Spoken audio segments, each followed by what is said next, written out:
So students, हम acid base की बात कर रहे थे। लाइट गोल होने की वजह से वीडियो को पोस्ट करना पड़ा था। तो चलिए आगे बढ़ते हैं। हम एसिड्स की बात कर रहे थे कि वो सभी सब्सटेंसेस जिनका टेस्ट हमें कैसा शोर लगता है, यानी कि खट्टा महसूस होता है, तो वो सभी को हम क्या बोलते हैं, एसिड्स बोलते हैं। और एसिड्स की प्रॉपर्टीज़ पर हम पहुंच गए थे। तो देखिए प्रॉपर्टी नंबर 1 में हमसे क्या कहा गया है कि दे आर सोर इन टेस्ट। तो जैसा हम पढ़ते आ रहे हैं कि एसिड जो होते हैं वो कैसे होते हैं, वो सोर टेस्ट करते हैं। कैसे टेस्ट करते हैं? सोर टेस्ट करते हैं। और दूसरी प्रॉपर्टीज हमको दी है, they are good conductor of electricity. What do you mean by good conductor of electricity?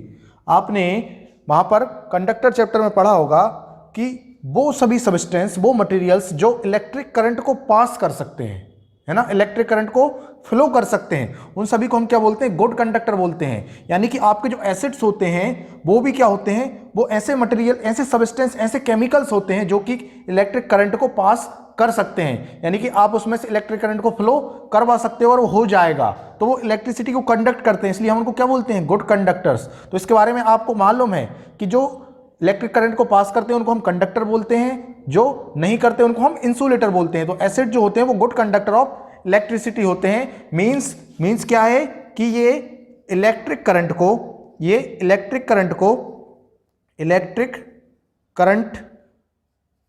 को पास कर सकते हैं ना, इलेक्ट्रिक करंट को फ्लो करवा सकते हैं। और थर्ड देखिए जरा यहां पर कि हम किसी चीज को कैसे पहचानते हैं कि वो एसिडिक है या बेसिक है, मतलब वो उसमें एसिड है या बेस है।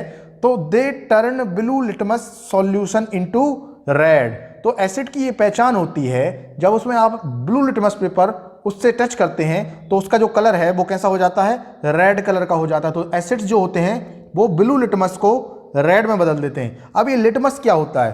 तो बेटा लिटमस एसिड और बेस को पता लगाने की एक सब्सटेंस है जिस चीज को हम बोलते हैं इंडिकेटर। इसके बारे में हम आगे इस चैप्टर में पढ़ने वाले हैं। इंडिकेटर्स के बारे में हम डिफरेंट टाइप्स के इंडिकेटर्स पढ़ेंगे और उसके बारे में आगे चैप्टर्स में पढ़ने वाले हैं। तो अभी आप इतना समझ लीजिए कि एसिड जो होते हैं वो ब्लू लिटमस को रेड कन्वर्ट कर देते हैं। यानी कि आप एक लिटमस पेपर लेंगे और उसको एक लेमन के ऊपर लगाएंगे, हाफ लेमन काट कर उसके ऊपर लगाएंगे, तो जो ब्लू लिटमस होगा उसका कलर कैसा हो जाएगा? रेड कलर हो जाएगा, है ना। तो ये एसिड को पहचानने की क्या है? इंडिकेटर है। अगला देखिए, strong acids cause burn on skin. अगर कोई एसिड स्ट्रॉन्ग होगा तो उससे क्या हो सकता है? आपकी स्किन बर्न कर सकती है। भाई आपने देखा है जैसे आपकी जो बैटरीज होती हैं उनमें क्या होता है? उनमें एसिड्स होता है। तो जैसे ही वो एसिड्स जमीन पर गिरता है तो वो क्या हो जाता है आपका? आप देखेंगे वहां पर वो जितनी जगह पर गिरता है उतनी जगह खराब हो जाती है, एक प्रकार से बर्न हो जाती है। तो जब वही एसिड अगर हमारी स्किन पर लग जाए या गिर जाए तो उससे क्या हो सकता है? हम जल सकते हैं, बुरी तरह बर्न हो सकते हैं, बुरी तरह डैमेज हो सकते हैं। It will be harmful. अगला देखिए, they turn methyl orange to red. अब ये जो मिथाइल ऑरेंज है ये भी बेटा एक प्रकार का क्या है? इंडिकेटर है। ये भी एक प्रकार का इंडिकेटर है। अभी मैं आपको इन चीजों को इंडिकेटर में पढ़ाऊंगा, तो अभी आप बस याद रख लीजिए कि मिथाइल ऑरेंज नाम का एक इंडिकेटर होता है जिसका कलर कैसा हो जाता है? रेड हो जाता है। तो ब्लू लिटमस को भी रेड में करता है, मिथाइल ऑरेंज को भी रेड में करता है। याद कैसे करें, याद कैसे रखेंगे? एसिड्स क्या होते हैं? एसिड्स डेंजरस होते हैं, सभी नहीं होते, कुछ वीक एसिड्स होते हैं या जिनको हम बोलते हैं कि ऑर्गेनिक एसिड्स होते हैं, जो हमारे बॉडी में पाए जाते हैं या जिनका हम सेवन भी करते हैं, जिनको हम हमारे खाने में भी उपयोग करते हैं, डेली लाइफ में भी यूज आता है, तो वो नहीं होते। लेकिन कुछ एसिड्स जो होते हैं वो बहुत ज़्यादा, जैसे ये स्ट्रॉन्ग एसिड्स, तो ये हमको हार्मफुल कर सकते हैं ना। तो मिथाइल ऑरेंज जो होता है, मिथाइल ऑरेंज ये भी एक इंडिकेटर है। ये इसका कलर भी कैसा कर देते हैं? रेड कर देते हैं। और रेड कैसा कलर होता है? रेड बेटा आप डेंजर के लिए दिखाते हो, रेड कलर डेंजर के लिए दिखाते हो, तो आप याद रख सकते हो यहां पर कि ब्लू लिटमस को भी रेड करता है, मिथाइल ऑरेंज को भी रेड करता है। कौन? एसिड, ठीक है। They have pH less than 7। अब ये pH जो वैल्यू होती है वो एसिड्स की कितनी होती है? लेस देन 7 होती है, यानी कि 7 से कम होती है। तो इस चीज को भी हम इंडिकेटर में डिफाइन करने वाले हैं। कौन कौन से? एक लिटमस वाला इंडिकेटर में हम अच्छे से पढ़ने वाले हैं, एक मिथाइल ऑरेंज वाला इंडिकेटर में अच्छे से पढ़ने वाले हैं, और एक pH वाले को भी हम समझेंगे कि pH क्या होता है। तो आपको इतनी प्रॉपर्टी याद रखना है। एक बार और फिर से बता दे रहा हूं कि जो एसिड्स होते हैं उनका टेस्ट कैसा होता है? शोर होता है। They are good conductor of electricity, electricity को पास कर सकते हैं। जब ब्लू लिटमस से टच किया जाता है तो उनका कलर कैसा कर देते हैं? रेड कर देते हैं। और स्ट्रॉन्ग एसिड जो होते हैं वो हमारे लिए हार्मफुल है, स्किन को बर्न कर सकते हैं। दे turn methyl orange into red. तो मिथाइल ऑरेंज जो होता है इसका पर्पल सा कलर होता है, उसको किस में बदल देते हैं? रेड में बदल देते हैं। और देयर pH वैल्यू कितनी होती है? लेस देन 7 होती है, यानी कि 0 से 7 तक इनकी pH वैल्यू होती है। pH मतलब होता है पोटेंस ऑफ हाइड्रोजन, इसके बारे में भी हम पढ़ने वाले हैं। तो एसिड के बारे में ये थोड़ा सा इंट्रोडक्शन है जिसको आपको अच्छे से समझना है। अगर आपको एक बार में नहीं आता तो इसको वीडियो को आप 2 बार रिवाइज करके देख सकते हैं। आगे मैं बढ़ रहा हूं जिसमें हम बात करेंगे बेसिस की, है ना। तो एसिड के बारे में हमने बात कर ली कि वो सभी चीजें हैं जो कि शो टेस्ट करती हैं, है ना, उन सभी को हम क्या बोलते हैं, एसिड्स बोलते हैं। तो चलिए अब चलते हैं हम नेक्स्ट बेसिस पर। तो चलिए स्टूडेंट्स चलते हैं आगे। बेसिस को पढ़ने से पहले हम टाइप्स ऑफ एसिड की थोड़ी सी बात कर लेते हैं यहाँ पर, जिससे कि हम एसिड के पोर्शन को अच्छे से कवर कर सकें।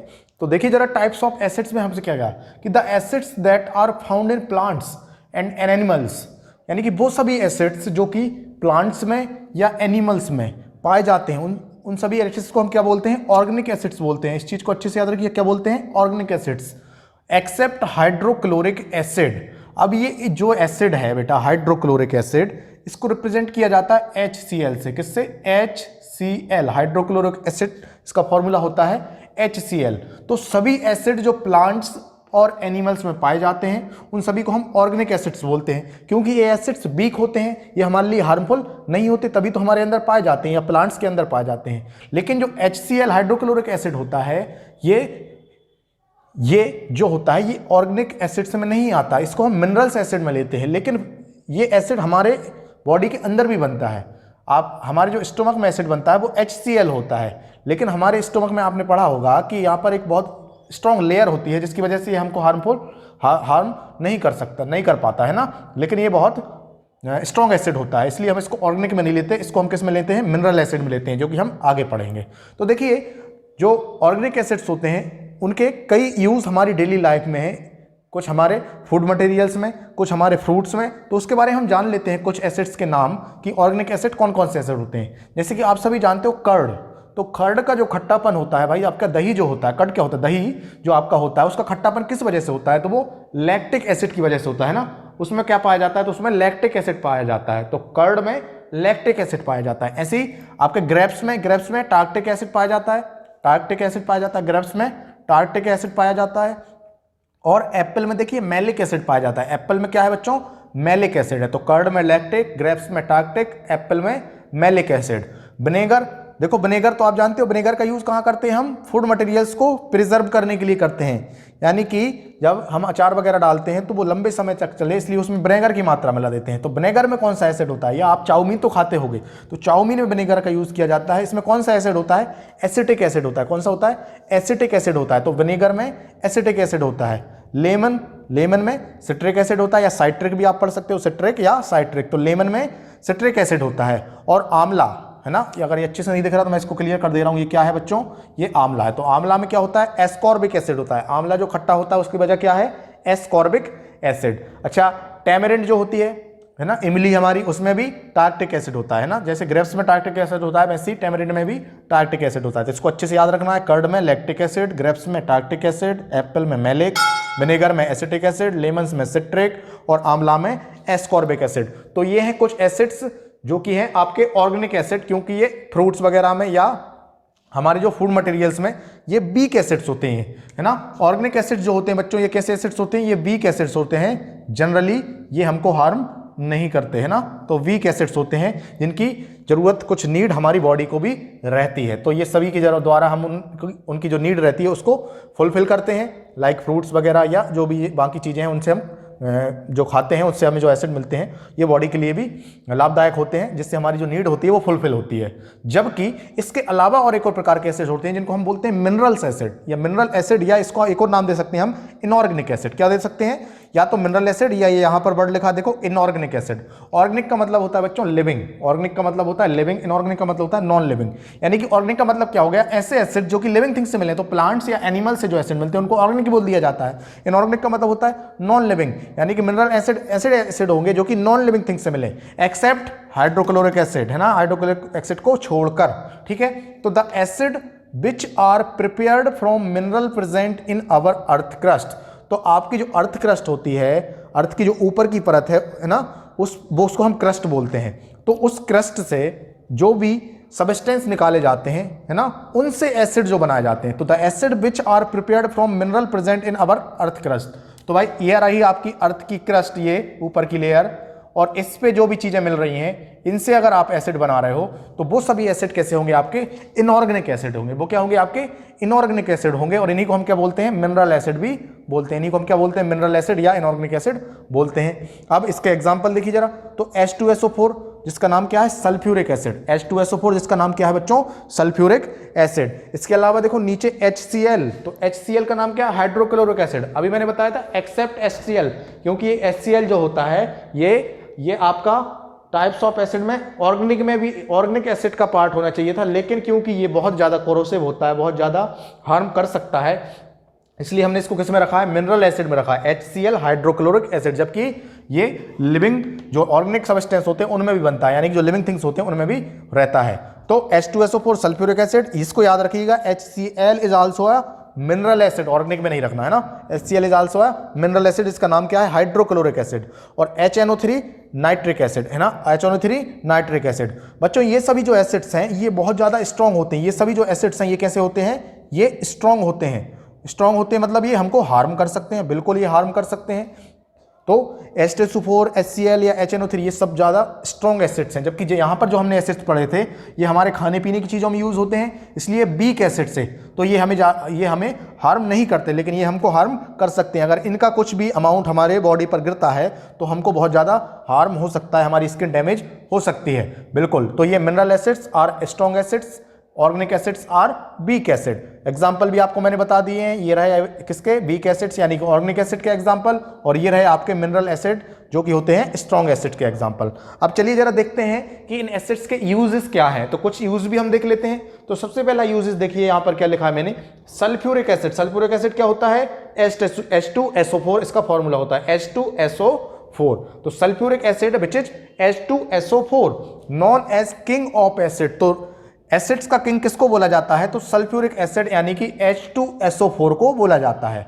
ठीक है, तो sulphuric acid known as king of acid is used in car batteries. जैसे मैंने आपको चैप्टर की स्टार्टिंग में बताया था कि हमारी जो बैटरीज वगैरह होती है उनमें हम कौन सा एसिड यूज करते हैं? तो सल्फ्यूरिक एसिड यूज करते हैं। और आपने देखा होगा जब भी वो एसिड नीचे गिरता है, अगर आपके घर पे कभी बैटरी जो खोलते हैं तो एसिड की अगर थोड़ा सा भी अमाउंट नीचे गिर जाता है तो वहां पर जो स्किन है वो डैमेज हो जाती है स्किन, या फिर आपकी जो अर्थ क्रस्ट पर गिरता है तो अर्थ क्रस्ट भी वहां पर देखिएगा आप, वहां पर एक आपका स्पॉट बन जाता है पूरा, वहां की जो मिट्टी होती है वो कुछ अलग हो जाती है या बर्न हो जाती है, हम ऐसा भी बोल सकते हैं। तो सल्फ्यूरिक एसिड बहुत ज़्यादा हार्मफुल हो सकता है ना, क्योंकि ये बहुत ज़्यादा स्ट्रॉन्ग एसिड है, इसलिए इसको हम कार वगैरह की बैटरीज में यूज करते हैं as a electrolyte known as king of acid. तो आपको याद रखना है कि सल्फ्यूरिक एसिड का यूज कार बैटरीज में किया जाता है, इसको हम क्या बोलते हैं? किंग ऑफ एसिड बोलते हैं। तो आपको जैसे ही पूछा जाए किंग ऑफ एसिड क्या होता है तो सल्फ्यूरिक एसिड होता है। ठीक है, दूसरा यूज देखिए, they are used to remove rust and corrosion called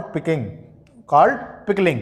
तो यहां पर देखिए कि जो मेटल्स होते हैं बच्चों, मेटल्स जैसे आपका लोहा हुआ, आपका कॉपर हुआ है ना, आयरन कॉपर, ये सभी आपके मेटल्स होते हैं। तो उनमें क्या हो जाता है? उनमें रस्टिंग हो जाती है, यानी कि कोरोजन हो जाता है। तो आपने देखा होगा कि जब लोहा बहुत समय तक पड़ा रहता है तो उस पर क्या आ जाती है? एक लेयर चढ़ जाती है, एक ब्राउन रेडिश कलर की एक लेयर आ जाती है, और उसी को हम क्या बोलते हैं? उसी को हम रस्टिंग बोलते हैं। तो जब रस्टिंग वगैरह वहां से साफ करना होता है तो हम किसका यूज कर सकते हैं? एसिड्स का यूज कर सकते हैं, और इस प्रोसेस को हम क्या बोलते हैं? पिकलिंग बोल देते हैं। क्या बोल देते हैं? पिकलिंग बोल देते हैं।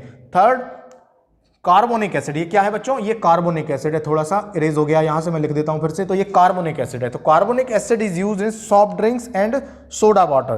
तो आपका देखिए कार्बोनिक एसिड, अगर ये सॉफ्ट ड्रिंक जो कि आप कोल्ड ड्रिंक वगैरह पीते हो या सोडा पीते हो तो उसमें यूज होता है। तो बताइए कौन सा एसिड होगा? स्ट्रॉन्ग एसिड या वीक एसिड, है ना? तो बिल्कुल सही, ये कौन सा एसिड होगा बच्चों? ये वीक एसिड होगा। क्यों? क्योंकि आप स्ट्रॉन्ग एसिड को तो पियोगे नहीं कोल्ड ड्रिंक में मिला के। कौन से एसिड को ले सकते हो? वीक एसिड को, जो कि हमारे लिए हार्मफुल ना हो या बहुत कम जो स्ट्रॉन्ग हो या बिल्कुल वीक हो, है ना, जो कि हमारे लिए हार्मफुल नहीं होते। तो carbonic acid is a weak acid, जिसको हम सॉफ्ट ड्रिंक या सोडा वाटर में यूज करते हैं। इसके अलावा भी कई सारे यूजेस हैं एसिड्स के, तो आपको मैंने कुछ यूजेस यहां पर बता दिए जो कि आपको बहुत अच्छे से याद रखना है। तो देखिए एक बार फिर से हम जल्दी से इसका रिवाइज करते हैं, क्या क्या पढ़ा हमने इसमें। तो हमने एसिड्स के बारे में पढ़ा। तो सबसे पहले मैंने आपको बताया था बच्चों कि एसिड्स वो होते हैं जिनका टेस्ट सोर होता है, प्रॉपर्टीज में सबसे स्टार्टिंग बताया है। उसके बाद मैंने आपको बताया कि एसिड जो होते हैं वो गुड कंडक्टर ऑफ इलेक्ट्रिसिटी होते हैं, यानी कि इलेक्ट्रिसिटी को कंडक्ट कर सकते हैं। तीसरी चीज मैंने आपको वहां पर बताई थी कि एसिड्स जो होते हैं अगर लिटमस पेपर को उनके साथ टच किया जाए तो लिटमस पेपर का कलर कैसा हो जाता है, लिटमस कलर का जो होता है वो ब्लू से रेड कलर के हो जाते हैं। कैसे होते हैं, ब्लू से रेड कलर का हो जाता है। अगर ब्लू लिटमस को आप एसिड पर टच करते हो तो वो रेड कलर का हो जाता है। जैसे कि आप ये ऐसे एक लेमन लेते हो, एक यहाँ पर लेमन लेते हो आधा कटा हुआ, और इस पर अगर आप यहाँ पर एक क्या लगाते हो, लिटमस पेपर लगाते हो, तो ये लिटमस पेपर का इतना पार्ट जो इस पर लगा हुआ है ये बच्चों रेड कलर का हो जाएगा, क्योंकि इसमें एसिड्स प्रेजेंट हैं। तो एसिड क्या करते हैं, ब्लू लिटमस को रेड में कन्वर्ट कर देते हैं, है ना। तो इसको आपको अच्छे से याद रखना है। उसके बाद हमने टाइप्स ऑफ एसिड देखे हैं जो कि 2 प्रकार के हैं हमारे यहाँ। एक ऑर्गेनिक एसिड जो कि लिविंग बींग्स में या लिविंग थिंग्स में हमें पाए जाते हैं, जैसे कि प्लांट्स और एनिमल्स में पाए जाते हैं, उनको ऑर्गेनिक एसिड बोला जाता है। दूसरा मिनरल एसिड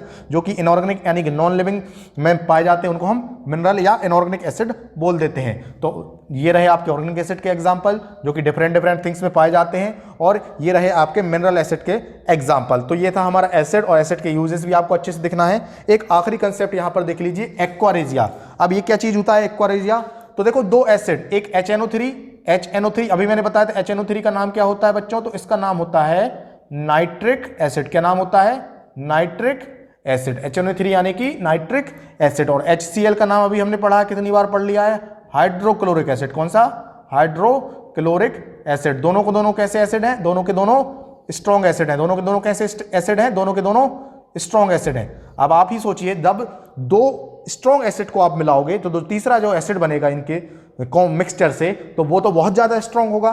तो जब दोनों स्ट्रॉन्ग एसिड, क्योंकि ये दोनों के दोनों आपके मिनरल हैं, एक HCl और HNO3 मिनरल एसिड्स हैं, तो दोनों के दोनों स्ट्रॉन्ग एसिड्स हैं, और दोनों के दोनों जब कंबाइन करेंगे मिक्सचर हो बनेगा, तो जो मिक्सचर बनता है उसको हम बोलते हैं बच्चों एक्वारेजिया। क्या बोलते हैं, एक्वारेजिया, या इसको आप रॉयल वाटर भी बोल सकते हो। क्या बोल सकते हो, रॉयल वाटर। तो एक्वारेजिया या रॉयल वाटर, ये किसका मिक्सचर होता है, तो नाइट्रिक एसिड और हाइड्रोक्लोरिक एसिड का होता है। ये बहुत ज्यादा हार्मफुल होता है। ये आपकी बॉडी को पेनिट्रेट कर सकता है ना, पेनिट्रेट कर सकता है, यानी कि आपकी बॉडी के आर पार हो सकता है, आपको इतना ज्यादा जला सकता है कि आपकी बॉडी के आर पार ये हो जाएगा। इतना ज्यादा ये डेंजरस होता है एक्वारेजिया। इसका बहुत यूज किया जाता है। जैसे आपने देखा होगा कि आप आपकी ज्वेलरी जो क्लीन कराने जाते हो ना, शॉप्स पर क्लीन कराने जाते हो ज्वेलरी, तो इस मिक्सचर का यूज किया जाता है। इस मिक्सचर का यूज किया जाता है जिससे कि जो ऊपर की अनडिजायरेबल थिंग्स होती हैं उनको इससे रिमूव किया जाता है, इस मिक्सचर से। HNO3 और HCl जिसको हम बोलते हैं एक्वारेजिया या रॉयल वाटर। तो इसके सॉल्यूशन में जब आपकी ज्वेलरी को डाला जाता है तो ऊपर की अनडिजायरेबल जो थिंग्स होती हैं वो वहां से हट जाती हैं, क्योंकि इसमें चीजें डिजोल्व होने लगती हैं। क्या होने लगती है, डिजोल्व या डिजोल्यूट होने लगती हैं, पूरी घुलने लगती हैं इसमें। तो इसमें हमारी अगर इसका एक बूंद भी बॉडी पर पड़ेगा तो हमारी बॉडी के लिए बहुत ज़्यादा ये हार्मफुल होगा, क्योंकि ये बहुत ज़्यादा स्ट्रॉन्ग एसिड्स है। तो ये यहाँ पर हमने टाइप्स ऑफ एसिड देखा, एसिड के यूजेस देखे, मैंने आपको एसिड की प्रॉपर्टी भी बताई। इसका जो मैं अगला वीडियो बनाऊंगा उसमें हम पढ़ेंगे बच्चों बेसिस के बारे में, और उसके बाद हम सॉल्ट्स और इंडिकेटर के बारे में भी पढ़ना है। तो ये चैप्टर 1 जो पार्ट 1 है इस वीडियो का, उसको मैं यहीं पर रोक रहा हूं क्योंकि ये वीडियो की लेंथ ज़्यादा हो जाएगी। तो इस वीडियो को आप अच्छे से 1-2 बार देख लें जिससे कि आपको ये क्लियर हो जाए, ठीक है। थोड़ा सा नया कंसेप्ट है एसिड और बेसिस का, तो आपको 1-2 बार इस वीडियो को जरूर देखना चाहिए। आई होप आप अच्छे से इसको देखेंगे और रिवाइज करेंगे और बुक से भी पढ़ने की कोशिश करेंगे। और तो अगला वीडियो मैं बनाऊंगा जिसमें हम बेसिस के बारे में बात करेंगे। Okay, thank you, thanks for watching.